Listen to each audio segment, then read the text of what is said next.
नमस्कार दोस्तों, मैं इंद्रजीत सिंह सत्तावाद HP एजुकेशन के माध्यम से लाया हूं आपके सामने राजस्थान जीके। और राजस्थान जीके के अंदर हम बात कर रहे हैं राजस्थान के इतिहास को जानने के स्रोत। और स्रोत में हमने बात की थी कल क्षात्र साहित्य की, उसी क्रम में आज बात करते हैं हम वैली साहित्य की। आज हम वैली साहित्य के साथ साथ विदेशी जो यात्री हैं, विदेशी जो लोग हैं, उनके विवरण की भी बात करेंगे। पर उससे पहले हम बात करते हैं वैली साहित्य की। वैली साहित्य, पहले की ये वैली साहित्य होता क्या है? तो वैली साहित्य में किसी भी सब्जेक्ट के श्रृंगार की प्रधानता रहती है। श्रृंगार के साथ साथ उसमें प्रेम और विविध रंग उसमें शामिल किए जाते हैं। श्रृंगार है, प्रेम है आदि। और वैली साहित्य में प्रमुख नाम आता है वैली किशन रुक्मणी। देखिए, पहला इसी में से क्वेश्चन बनता है अधिकांशतः।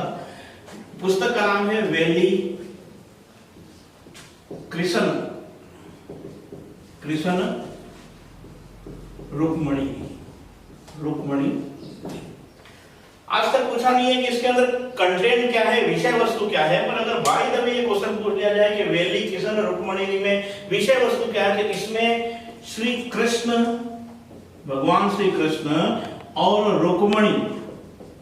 रुक्मणी के विवाह का उल्लेख है। ठीक है, क्या है?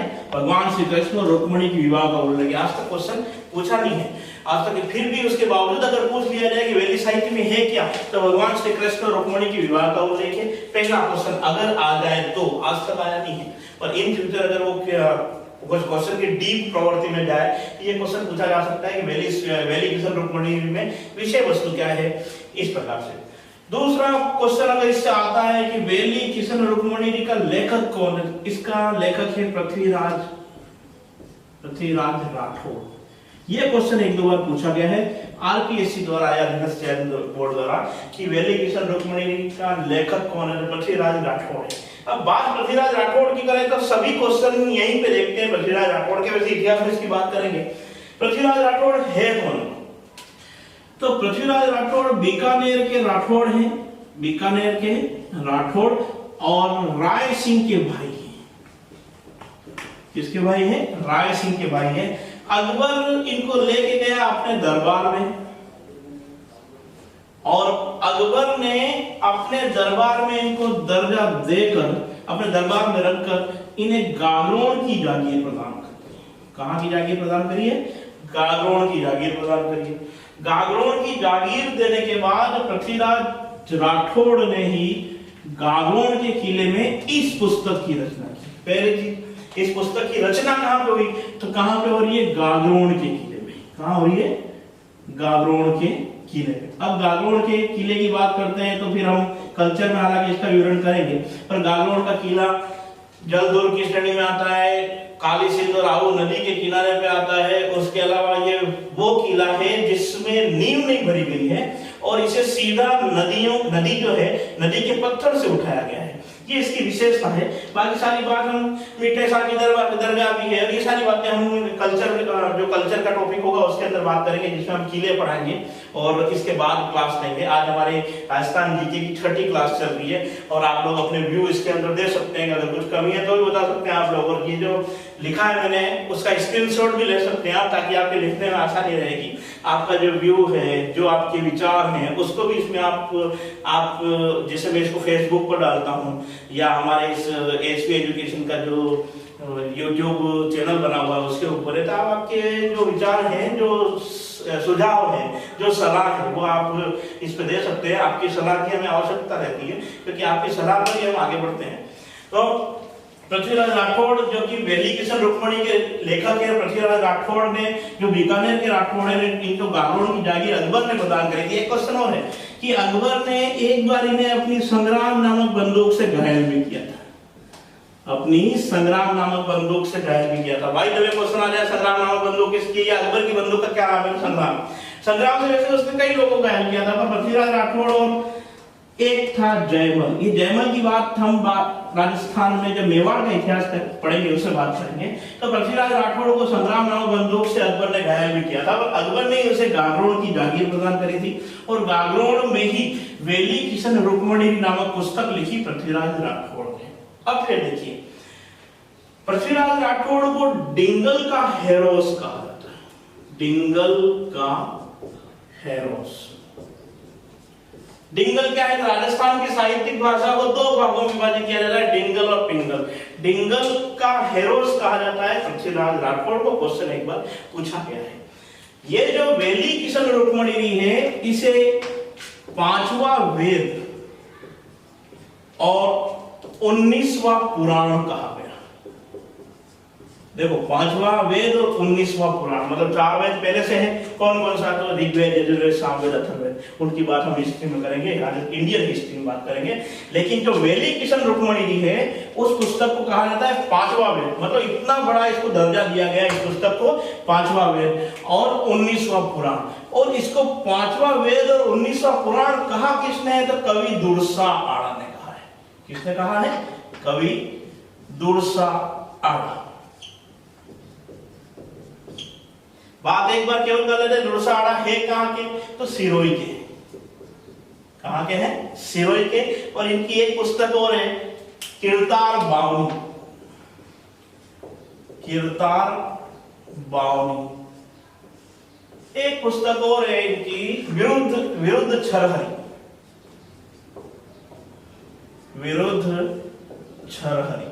देखिए, वेली किशन रुक्मणी ने, जिसके लेखक पृथ्वीराज राठौड़ है, पृथ्वीराज राठौड़ को डिंगल का हेरोस कहा जाता है। डिंगल का हेरोस। और इस पुस्तक को, पृथ्वीराज राठौड़ की वेली किशन रुक्मणी को, पांचवा वेद और 19वां पुराण कहा जाता है।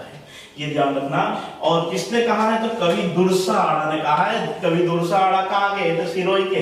और दुर्सा आड़ा ने 2 पुस्तकें और लिखी है, इसका उल्लेख फिर बाद में करेंगे। फिर यहाँ पे देखिए, किरदार बावनी और विरुद्ध छरहरी। दुर्सा आड़ा कौन है? तो महाराणा प्रताप के अधीन कवि है। किसके अधीन है? महाराणा प्रताप के अधीन कवि है। और महाराणा प्रताप के अधीन होते हुए अकबर को महाराणा प्रताप की मृत्यु का समाचार कवि दुर्सा आड़ा ने ही दिया था। ये क्वेश्चन अगर पूछ लिया जाए कि महाराणा प्रताप की मृत्यु का समाचार किसने दिया है, तो दुर्सा आड़ा ने ही अकबर को दिया है। और इसी दुर्सा आड़ा ने इसे पांचवा वेद और 19वां पुराण कहा है। और पृथ्वीराज राठौड़ को डिंगल का हेरोस कहा जाता है। और इसी पृथ्वीराज राठौड़ को देखते हुए कर्नल जेम्स टोड कहते हैं। Colonel James Tod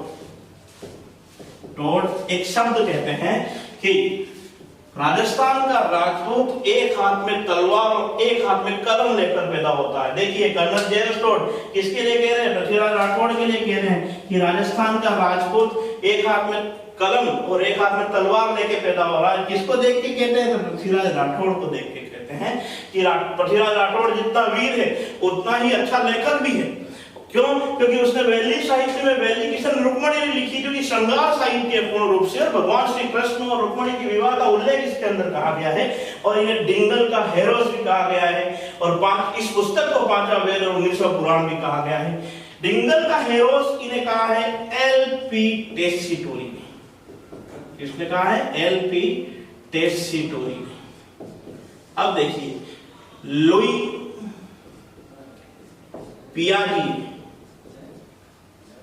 Piazzi टेसीटोरी। Louis Piazzi टेसीटोरी, इनको क्या कहते हैं? डिंगल का हेरोस कहते हैं। और पृथ्वीराज राठौड़ को डिंगल का हेरोस एल.पी. टेसीटोरी ने कहा। और पृथ्वीराज राठौड़ द्वारा लिखी वेली किशन रुक्मणी नामक पुस्तक को पांचवा वेद और 19वां पुराण कौन कह रहा है? तो कवि दुर्सा आड़ा कह रहा है। दुर्सा आड़ा कहाँ के हैं? तो सिरोही के हैं। दुर्सा आड़ा ने और कौन सी पुस्तक लिखी? किरतार बावनी और विरुद्ध छरहरी। और यही दुर्सा आड़ा वो व्यक्ति है जिन्होंने महाराणा प्रताप की मृत्यु का समाचार अकबर को जाकर दिया।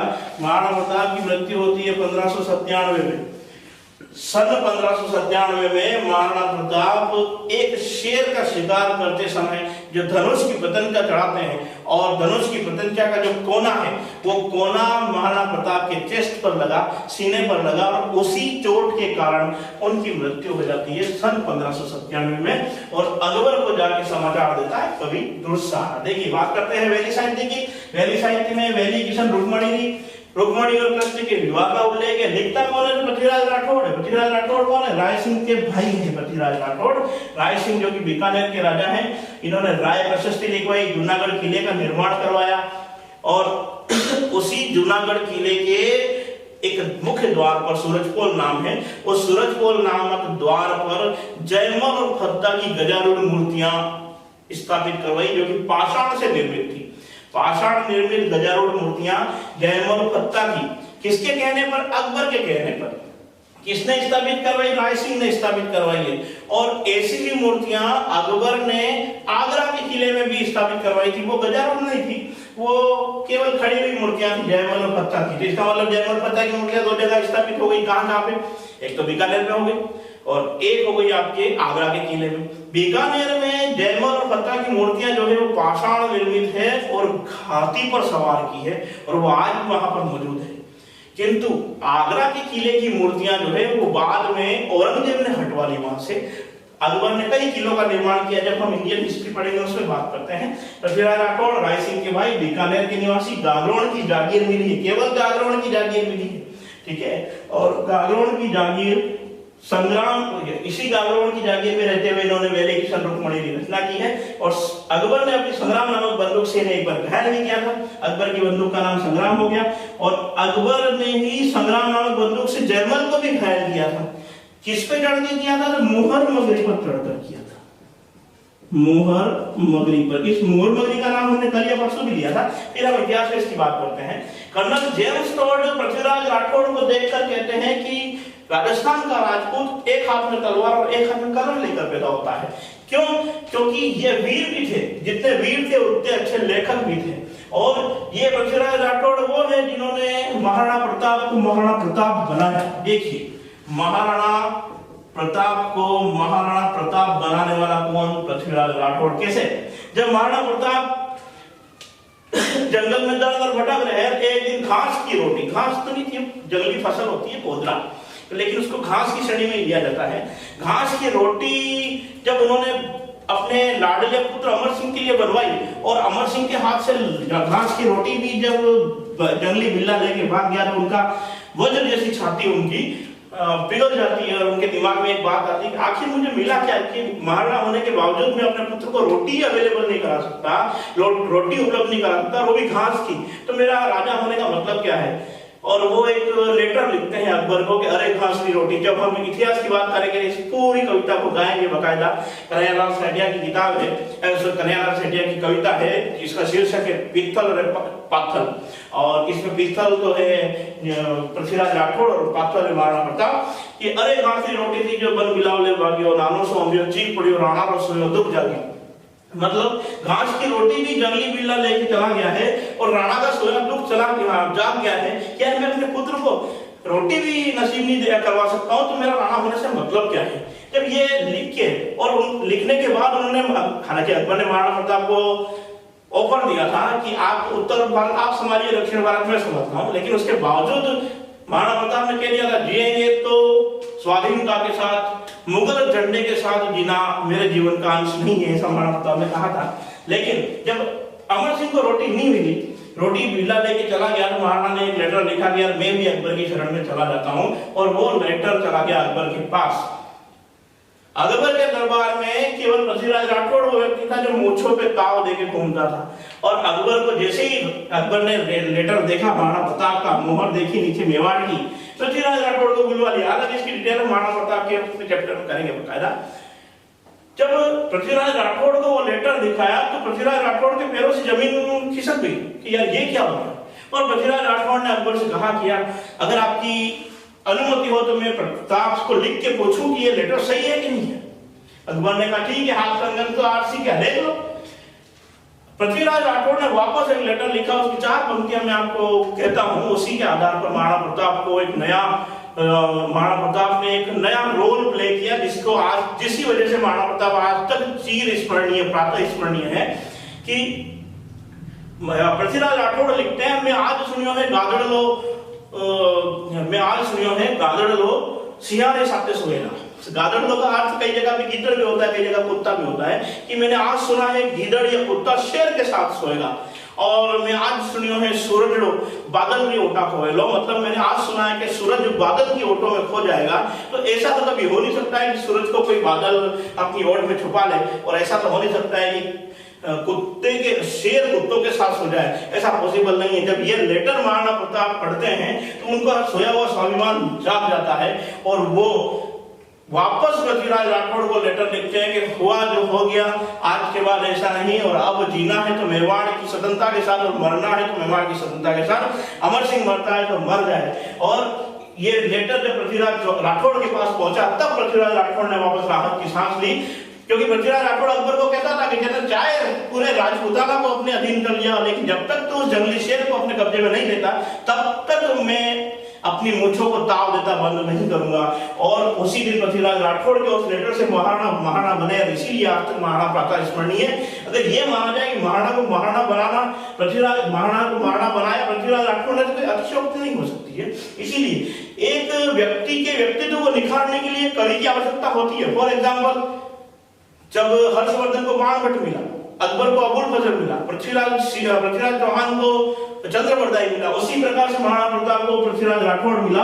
पृथ्वीराज राठौड़ राय सिंह के भाई है, गागरोल नामक बंदूक, केसरी संग्राम नामक बंदूक से एक बार घायल किया गया था। कर्नल जेम्स टोड कहते हैं कि पृथ्वीराज राठौड़ को देख के जेम्स टोड कहते हैं कि राजस्थान का राजपूत एक हाथ में कलम और एक हाथ में तलवार लेकर पैदा होता है, इसे टिंगल का हेरोस कहा गया है। किसने कहा है? LP Tessitori. LP Tessitori Louis Piazzi Tessitori कहाँ के हैं? तो इटली के हैं। कहाँ के हैं? इटली के हैं, और इटली के उदीने शहर के निवासी, उदीने शहर के निवासी हैं। इन्होंने बीकानेर को अपनी कर्म स्थली बनाया और राजस्थानी भाषा के लिए इन्होंने बहुत सा काम किया है। और बीकानेर में ही इनकी मृत्यु हो गई है मलेरिया से, बड़ी कम उम्र में इनकी मृत्यु हो गई है मलेरिया से। और एलपी टेसिटोरी इन्हें डिंगल का हेरोस कहते हैं। और वेली किशन रुक्मणी नामक पुस्तक को 5वां वेद और 19वां पुराण कहा है। किसने कहा है? तो कवि दूरसाड़ा ने कहा है। और इस पुस्तक के साथ कई पुस्तक के लिए कई क्वेश्चन पूछे जाते हैं। जैसे दूरसाड़ा जो है वो सिरोही के हैं, इन्होंने कीर्तार बावनी विरुद्ध छलद लिखी है, और इस पुस्तक में कई क्वेश्चन पूछे जाते हैं। जो क्वेश्चन पूछे जाएंगे मैंने इसका उल्लेख यहाँ पे किया, आप इसका एक बार स्क्रीनशॉट ले लीजिए। उसके बाद हम बात करते हैं विदेशी साहित्य। विदेशी साहित्य में हमको एक पुस्तक का ही विशेष उल्लेख करना है, annals and antiquities of Rajasthan. इसका नेक्स्ट लेसन में करेंगे। Okay, thank you.